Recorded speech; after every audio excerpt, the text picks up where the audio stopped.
प्यारे दोस्तों, आज हम आपको एक दूध बेचने वाले के काबा शरीफ हज पर जाने का वाकया सुनाने वाले हैं। दोस्तों, लाहौर का रहने वाला एक शख्स बहुत गरीब था। वह दूध बेचने का काम करता था।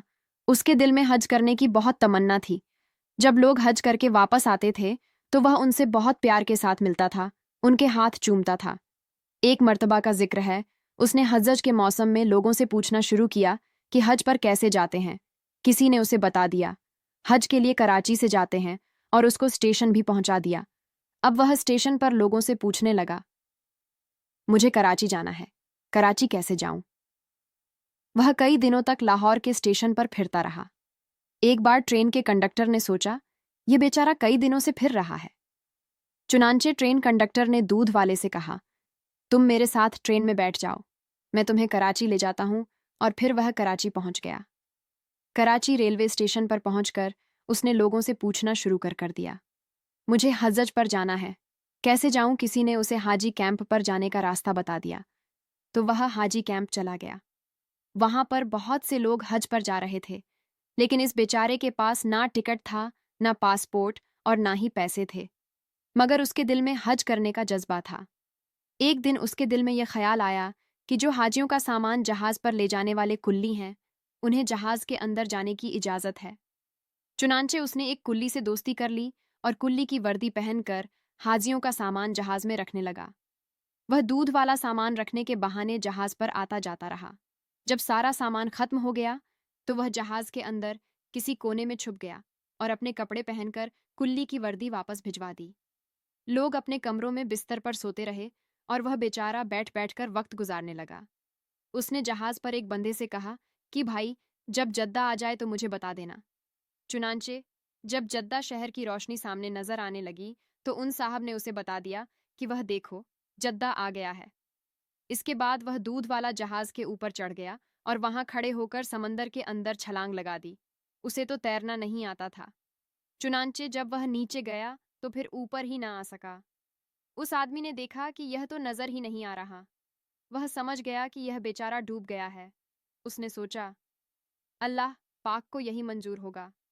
इसके बाद जब उस आदमी ने हज किया और तवाफ जियारत के बाद हरम शरीफ से बाहर निकल रहा था, तो उसने देखा कि वह दूध वाला भी हरम शरीफ से बाहर निकल रहा है। इस आदमी ने फौरन दूध वाले से पूछा, आप तो वही हो जिन्होंने समंदर में छलांग लगाई थी? तो वह कहने लगा, हाँ सही पहचाना, मैं वही हूँ। उसने दूध वाले से पूछा, तुम्हारे साथ क्या हुआ? दूध वाले ने कहा, मेरे साथ क्या हुआ ये मैं तुम्हें आगे जाकर बताऊंगा। चुनांचे वह आदमी उसके साथ चल दिया। जब बाहर निकला तो देखा एक बिल्कुल नई कार खड़ी है ड्राइवर इंतजार कर रहा है। दूध वाला कार के अंदर बैठा और साथ उस आदमी को भी बिठा लिया और एक मकान की तरफ ले गया। मकान में जाकर उसे एक जगह पर बिठा दिया और कहा, मेहमान के लिए खाने पीने की कोई चीज लेकर आओ। चुनांचे एक खादिम कुछ फल ले आया। उस आदमी ने हैरान होकर पूछा, भाई मुझे बताओ किस्सा क्या है? तो वह दूध वाला कहने लगा, मैं तुम्हें किस्सा बाद में बताऊंगा, पहले मेरी कार देखो, यह मेरी ही कार है और मकान भी मेरा है। उसने पूछा, ये सब कुछ तुम्हें कैसे मिल गया? दूध वाले ने कहा, ये तो राज की बात है, लेकिन क्योंकि तुम मेरे बारे में जानते हो इसलिए मैं तुम्हें बता देता हूँ। फिर दूध वाला कहने लगा, मेरे दिल में अल्लाह पाक का घर देखने की बहुत बहुत ख्वाहिश और शौक था, और उसी शौक का मुझे यह सिला मिला है। जब मैं जद्दा पहुंचा तो मैंने कहा, ऐ अल्लाह, मैं अपने आप को तेरे हवाले करता हूँ। यह कहकर मैंने समंदर में छलांग लगा दी। मुझे तैरना तो आता नहीं था, बस ऐसे से ही हाथ पांव मारता रहा। नतीजा यह निकला कि लहर मुझे खुद ही धकेल कर किनारे की तरफ ले गई। मेरे अंदर पानी चला गया था और मेरे होश उड़ गए। मैं किनारे पर पड़ा था। जब मुझे होश आया तो सुबह तहज्जुद का वक्त था। मैंने इधर उधर देखा तो बाहर जाने के सब रास्ते बंद थे। चारों तरफ लोहे के ग्रिल लगे हुए थे। आगे दरवाज़ा बंद था। मैं उसी ग्रिल के पास बैठ गया। मैंने देखा, उस ग्रिल के दूसरी तरफ एक घर है और उस घर के सहन में एक गाय बंधी हुई है, और द्वार आदमी उस गाय का दूध निकालने के लिए आए हैं। मगर गाय उनसे मानूस नहीं थी, जिस वजह से वह गाय उन लोगों के काबू में नहीं आ रही थी और वह लोग दूध नहीं निकाल पा रहे थे। लेकिन मेरा तो काम ही यही था। जब मैंने यह मंजर देखा तो मैंने आवाज़ देकर अपनी तरफ मुतवज्जो किया और इशारे से कहा, इसका दूध मैं निकाल देता हूँ। वह लोग अरबी बोलते और समझते थे, इसलिए अल्लाह की शान देखिए। जहां मैं बंद था वो एरिया सामने कोठी में रहने वाले सेठ के अंडर में था। उसका एक बेटा था। डॉक्टर ने उसे हिदायत दी हुई थी कि अपने बेटे को गाय का दूध पिलाया करो। उसने स्पेशल अपने बेटे के लिए ही वह गाय रखी हुई थी। गाय के अंदर दूध तो होता, मगर वह निकालने नहीं देती थी, जिसकी वजह से वह सेठ और उसकी बीवी को बड़ी परेशानी होती थी। अब जब मैंने उससे कहा कि मैं गाय का दूध निकाल देता हूं, तो उन्होंने सेठ से कहा कि अंदर मुसाफिरों में से एक आदमी कहता है, मैं तुम्हें दूध निकाल देता हूं। सेठ ने कहा, यह चाबी ले जाओ और जाकर उसे ले आओ।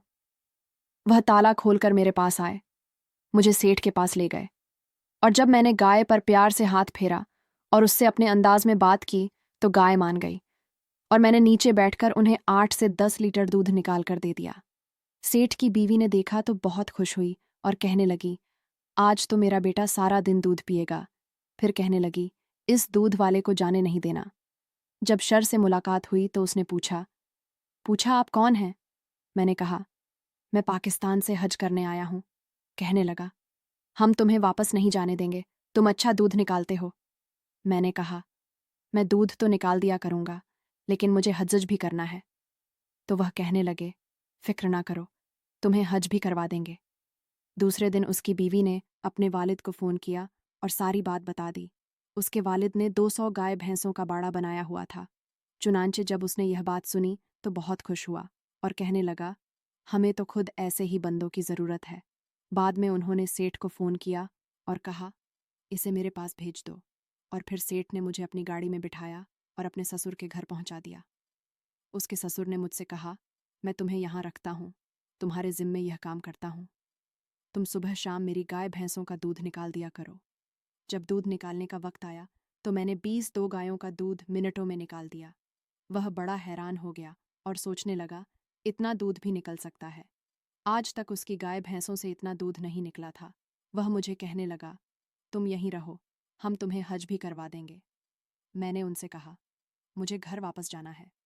वह कहने लगे, नहीं, तुम्हें यहीं रहना है। मैंने कहा, मेरे बीवी बच्चे तो वहाँ हैं। उसने कहा, फिक्र ना करो, मैंने एक नया घर बनाया है। यह घर मैं तुम्हें देता हूँ और यह मेरी गाड़ी है। यह भी तुम्हें तोहफे में देता हूँ। अब तुम अपने बीवी बच्चों का नाम और एड्रेस बता दो, मैं पैगाम भेज देता हूँ, और आने वाले जहाज़ में तुम्हारे बीवी बच्चे भी यहाँ पहुँच जाएंगे, और उनके साथ एक और हज कर लेना, बल्कि हर साल हज करते रहना। अब 1 हफ्ते बाद मेरे बीवी बच्चे मेरे पास आ जाएंगे। मैंने हज भी कर लिया। यह अल्लाह के घर को देखने की बरकत है।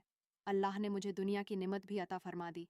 अब मैं यहीं रहूँगा, हर साल बैतुल्लाह शरीफ का हज करूँगा। सुभान अल्लाह, सुभान अल्लाह। तो प्यारे दोस्तों, ये अल्लाह पाक के घर की ज़ियारत करने के शौक़ और मोहब्बत रखने की बरकत अल्लाह पाक सब मुसलमानों को हज करने की तौफीक अता फरमाए। आमीन। प्यारे दोस्तों, यह वीडियो आपको कैसी लगी? कमेंट बॉक्स में लिखकर अपनी राय ज़रूर दें। आज के लिए बस इतना ही, मिलते हैं आपसे अगली वीडियो में। तब तक के लिए खुदा हाफ़िज़।